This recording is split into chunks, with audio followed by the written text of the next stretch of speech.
வணக்கம். நீலமலை தொலைக்காட்சியின் நகர்வல பகுதி செய்திகளை வாசிப்பது மலைகளின் அரசி நீலமலை அன்பில். இன்றைய நகர்வல பகுதியில் நாம் பார்க்க இருப்பது நீலகிரி நாடாளுமன்ற உறுப்பினர் 2024 நாடாளுமன்ற தேர்தல் வேட்பாளராக திராவிட முன்னேற்ற கழகத்தினுடைய வெற்றி வேட்பாளராக அறிவிக்கப்பட்டிருக்கின்ற திராவிட முன்னேற்ற கழகத்தினுடைய துணை பொதுச் செயலாளரும் இன்றைய நாடாளுமன்ற உறுப்பினருமான ராசா அவர்கள் நீலகிரி மாவட்டம் முழுவதும் அறிமுக பொதுக்கூட்டங்களை நடத்தி வருகிறார்கள்.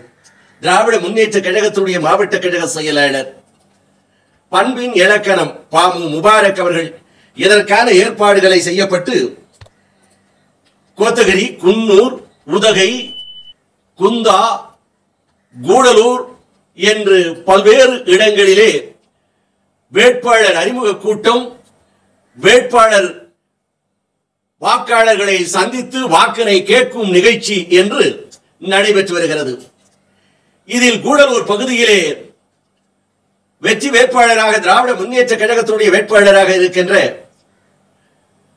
நீலமலை நெப்போலியன் என்று நீலகிரி மாவட்ட மக்களால் அன்போடு அழைக்கப்படுகின்ற ராசா அவர்கள் கூடலூருக்கு வருகை தந்திருந்தார். 4 மணி அளவில் இவர் கூடலூர் வருகை தந்து கிட்டத்தட்ட மேடை அமைத்திருக்கும் தேவசோலை சாலை ஈபி சாலை பகுதியிலே செல்வதற்கு 1 மணி நேரம் 1.5 மணி நேரத்திற்கு மேலே கடந்து விட்டது.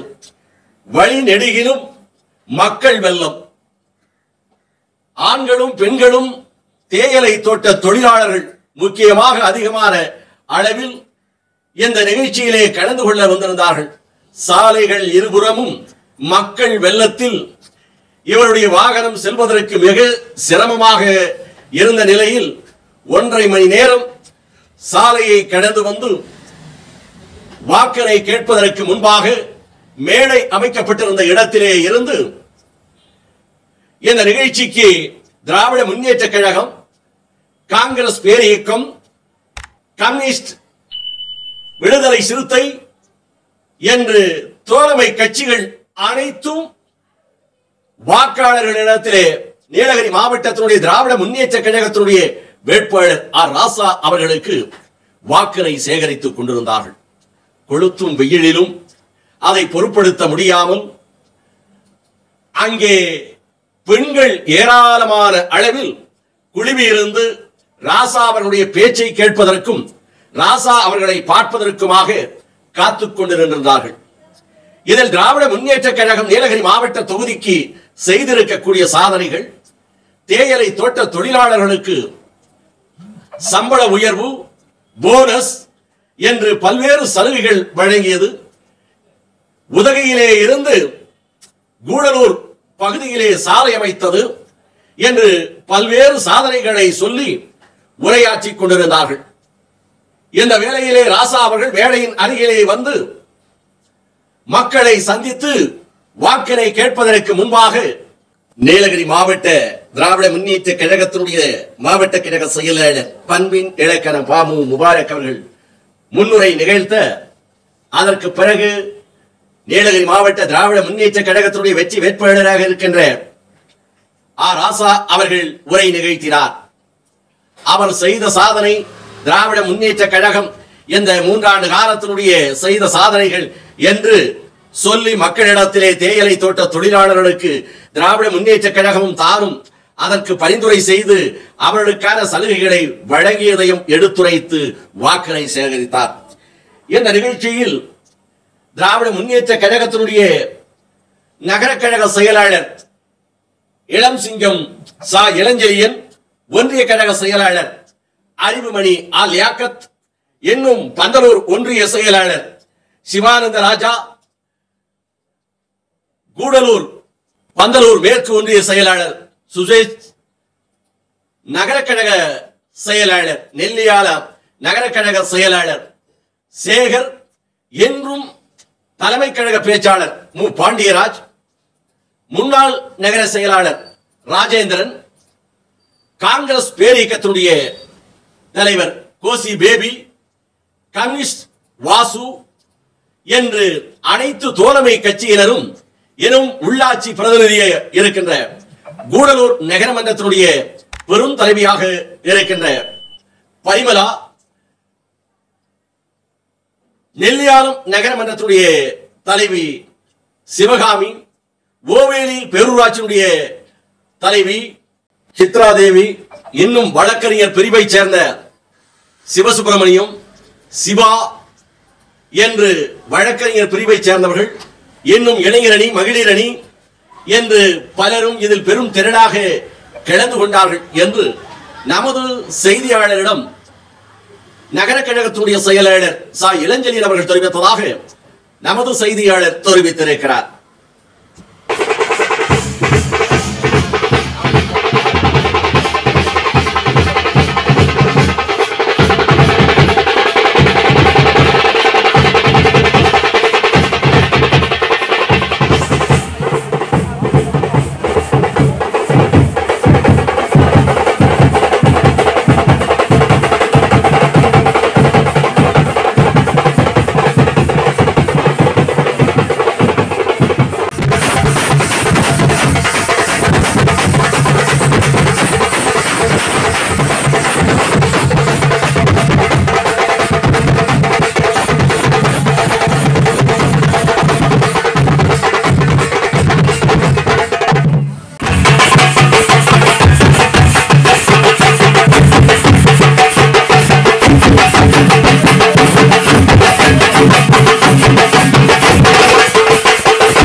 பலரை கைது செய்யவில்லை.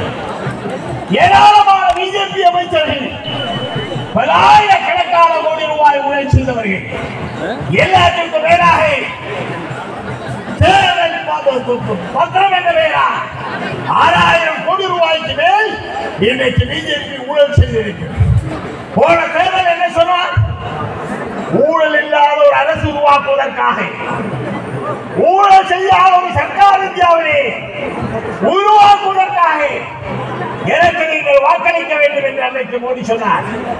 ஆனால் இன்றைய தினம் உலக பத்திரிகைகள் எழுதுகிறது, உலக ஊடகங்கள் எழுதுகிறது, இவ்வளவு மோசமான ஊழல் செய்தேன், இவ்வளவு மோசமான ஊழலை அதிகாரத்தை பயன்படுத்தி சட்டபூர்வமாக செய்த எந்த நாடும் எந்த அரசும் எங்கே அவ்வளவு மோசமான தலைவர் தளபதி அண்ணன் ராசா, அண்ணன் ராசா, வெற்றி வேட்பாளர் அண்ணன் ராசா, இந்திய கூட்டணியின் வெற்றி வேட்பாளர் அண்ணன் ராசா, வாழும் பெரியார் அண்ணன் ராசா, வாழும் பெரியார் அண்ணன் ராசா, வெற்றி வேட்பாளர் அண்ணன் ராசா, வெற்றி வேட்பாளர் அண்ணன் ராசா, இந்திய கூட்டணியின் வெற்றி வேட்பாளர் அண்ணன் ராசா, வாழும் பெரியார் அண்ணன் ராசா, டாக்டர் தளபதி, டாக்டர் தளபதி, டாக்டர் தளபதி, வாழும் பெரியார் அண்ணன் ராசா, வாழும் பெரியார் அண்ணன் ராசா, அண்ணன் உதயநிதி, அண்ணன் உதயநிதி,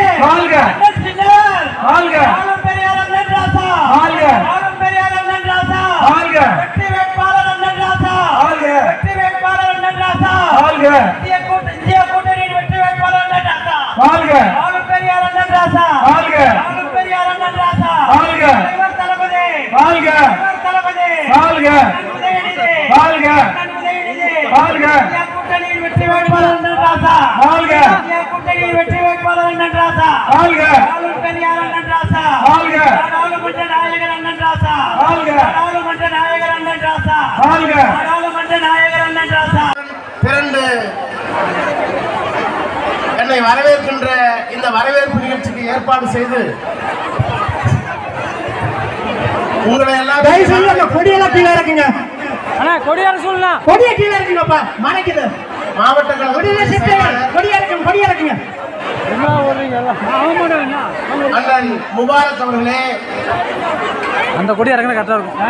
நம்முடைய மாவட்டத்தினுடைய அமைச்சர் அன்பிற்குரிய அண்ணன் ராமச்சந்திரன் அவர்களே, நீலகிரி நாடாளுமன்ற தொகுதிக்கு தலைமை கழகத்தால் அனுப்பப்பட்டிருக்கின்ற பொறுப்பாளர் அன்பிற்குரிய சகோதரர் கருணாநிதி அவர்களே, இந்த கூடலூர் சட்டமன்ற தொகுதியினுடைய பொறுப்பாளர்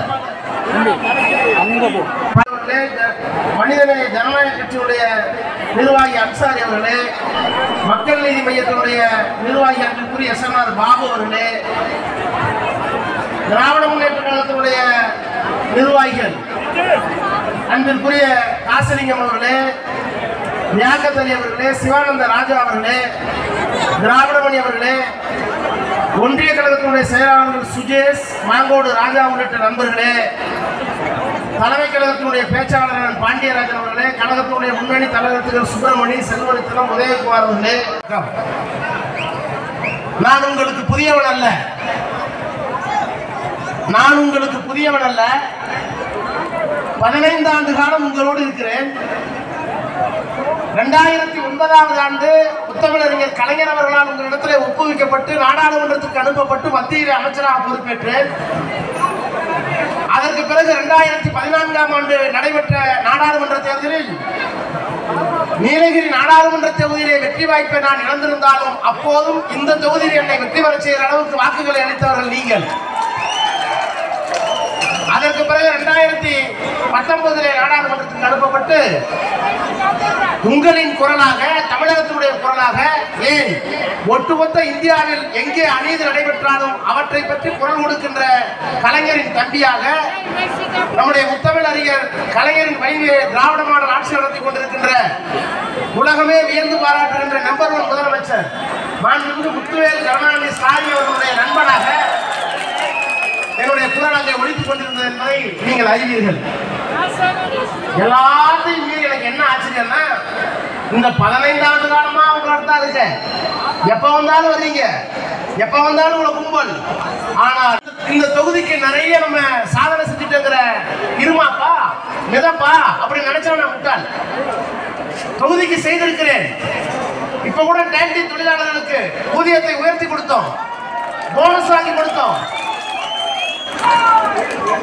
வீடு கட்டுவதற்கு ரிட்டையர்மெண்ட்டுக்கு பிறகு வீடு கட்டுவதற்கு இலவச வீட்டு கொடுத்தோம். இப்படி எல்லா திட்டங்களையும் உதகைக்கு, கூடலூருக்கு, குன்னூருக்கு, கீழே இருக்கிற பவானி சாகருக்கு, அன்னூருக்கு, அவினாசிக்கு, மேட்டுப்பாளையத்திற்கு எத்தனையோ திட்டங்களை நம்முடைய முதலமைச்சருக்கு சொல்லி இங்கே கொண்டு வந்திருக்கிறோம். அதே போல இந்த பகுதிக்கு தலைமை மருத்துவமனை வேண்டும் என்று கேட்டார்கள். 450 கோடி ரூபாய் செலவிலே ஊட்டியிலே ஒரு மருத்துவ கல்லூரி வந்தபோது அங்கே இருந்த தலைமை மருத்துவ நிலையத்தை எங்கே அமைப்பது என்று பெயர் வந்தபோது நம்முடைய ராமச்சந்திரன் கூட குன்னூர் கொண்டு போகலாம்னு ஒரு ஆசை. ஆனா நான் தான் சொன்னேன், அண்ணா குன்னூர் கொஞ்சம் சொந்த ஊரு, ஆனா நீ மந்திரியானது குன்னூர் தான், அதனால அங்க போறதுதான் நியாயம் என்று சொல்லி இங்க கொண்டு வந்தோம். ஆக இதையெல்லாம் செஞ்சதுக்கு அவ்வளவு கும்பல் இல்ல, இருக்காது, சாதாரணமா இருக்கலாம். ஆனா ஏதோ ஒரு காரணம் இப்பதான் கண்டுபிடிச்சேன். 2 காரணம். ஒரு காரணம், நல்லாட்சி நடத்துகின்ற முத்தமிழறிஞருடைய பிள்ளை நம்முடைய அன்பு தலைவர் முத்துவேல் கருணாநிதி ஸ்டாலின் அவர்கள் அமைச்சராக பொறுப்பேற்றுக் கொண்டவர். நேரா கோட்டைக்கு போனா கோட்டையில போய் கஜானாவை திறந்து பார்த்தா 5 லட்சம் கோடி கடன். ஊதாரி பழனிசாமி, எடப்பாடி பழனிசாமி நமக்கு வைத்து விட்டு போன தொகை, ஊதாரி ஆட்சி நடத்தின பழனிசாமி வச்சு விட்டு போன கடன் தொகை 5 லட்சம். ஒரு பக்கம் கரோனா, இன்னொரு பக்கம் 5 லட்சம் கோடி கடன். இப்படித்தான் முதலமைச்சராக மிகுந்த தயக்கத்தோடு பொறுப்பேற்றுக் கொண்டார். பொறுப்பேற்றுக் கொண்ட சில மாதங்களிலேயே சென்னை நகரத்தை தூக்கி போட்ட மிகப்பெரிய பெரு வெள்ளம், அந்த வெள்ளத்தை எதிர்த்து சமாளிச்சார். ஆக ஒரு பக்கம் கொரோனா, இன்னொரு பக்கம் 5 லட்சம் கோடி கடன், இன்னொரு பக்கத்துல பெரு வெள்ளம், இவற்றையெல்லாம் சமாளித்து கொடுத்த வாக்குறுதியை, ஒரு கார்டுக்கு 4000 ரூபாய் தருவேன் என்று சொன்னாரே, அந்த பணத்தை உடனடியாக கொடுத்த ஒரே முதலமைச்சர் இந்தியாவிலேயே நம்முடைய தலைவர் தான்.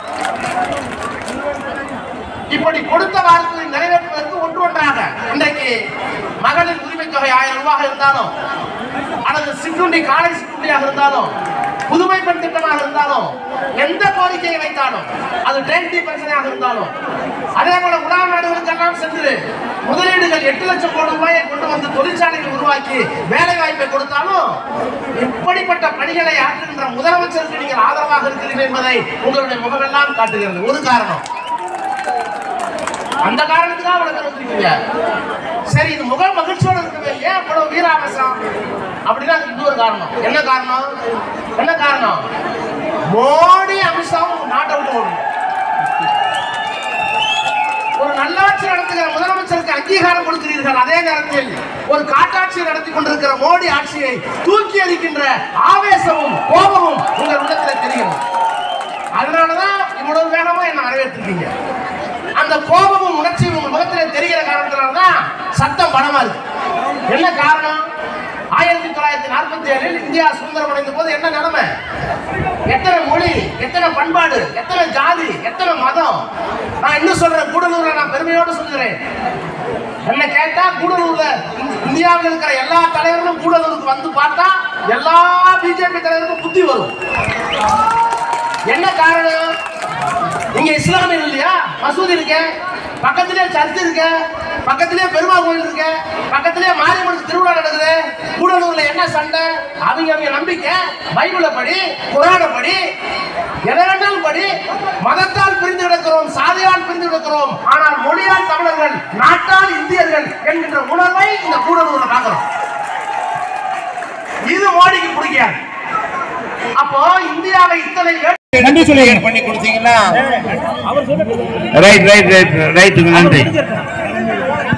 அதாவது நம்முடைய வேட்பாளர் வந்ததில், மக்களை சந்தித்ததில், பொதுமக்களுக்கு ஏதாவது இடையூறு ஏற்பட்டிருந்தால் நிச்சயமாக நீங்க பொறுத்தரணும். இந்த கூட்டத்தை ஏற்பாடு செய்த கூடலூர் நகர கழகம், கூடலூர் ஒன்றிய கழகம், நெல்லியாலம் நகர கழகம், பந்தலூர் கிழக்கு மேற்கு ஒன்றிய கழகங்கள். இத்தோடு நகர்வலம் நிறைவு பெறுகிறது. வணக்கம்.